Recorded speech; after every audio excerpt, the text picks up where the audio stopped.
lovelies, welcome back to my kitchen. Today let's go ahead and decorate another cake. So I'm first starting off with my 6-inch sponge. I am using my knife to trim it to shape and just going around removing all of the excess until I get the nice shape. If you have not guessed it by now, this is a donut cake. My client reached out to me and she says, I'm looking for a donut cake for my husband who loves donut. So of course she sent me an inspiration picture. It's time to bring this one to life. She also made some perfect choice. She wanted some dulce de leche filled in to the middle of the cake. So I piped the cake with dulce de leche frosting and I filled it in the middle with homemade dulce de leche. Here I am just adding the crumb coat, which locks in the extra moisture, also keeps all the crumbs from spreading into the final frosting.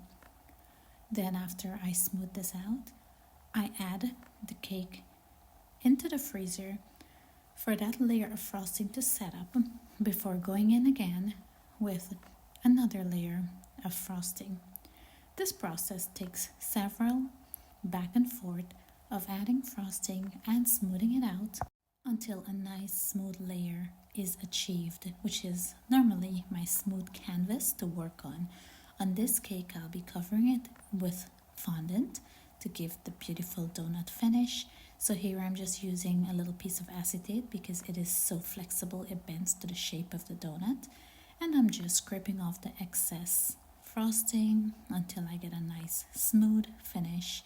I just keep working on it, going in with my offset spatula to get in the center of the donut hole and just working my way around until I achieve a beautiful smooth finish. Then I set it into the refrigerator to form up when I get on with working with my fondant. I'm just rolling out a piece of fondant which I'll use to cover my cake drum so it gives a nice finished look. Then I rubbed the board with some Crisco shortening, added the fondant, cut off the excess, and trimmed off the edge, wrapped it with a ribbon, so I have a beautiful board. Then it's time to get on with covering the cake with the fondant.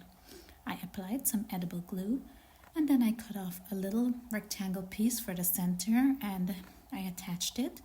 Here I'm just going in with the entire coverage, adding a sheet of fondant on top of the donut, using my hands to massage the fondant onto the cake, just gently opening the pleats all the way around and allowing the excess fondant to be removed. Then I use a piece of cutter to remove the excess fondant. Then here I am just going in and smoothing it out, making sure the fondant is properly adhered onto the cake. Now I diluted some brown food coloring with some extract and I'm using that to paint onto the donut to give that illusion of the glaze, but also to give that darker brown golden color onto the donut with that illusion of the ring in the center going around it.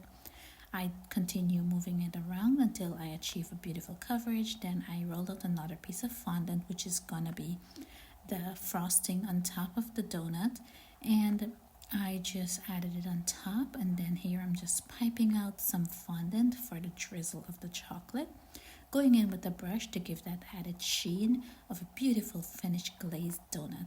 I hope you enjoyed this tutorial. It was quite fun to make. If you did, please like, share, and subscribe. Until next time, happy baking.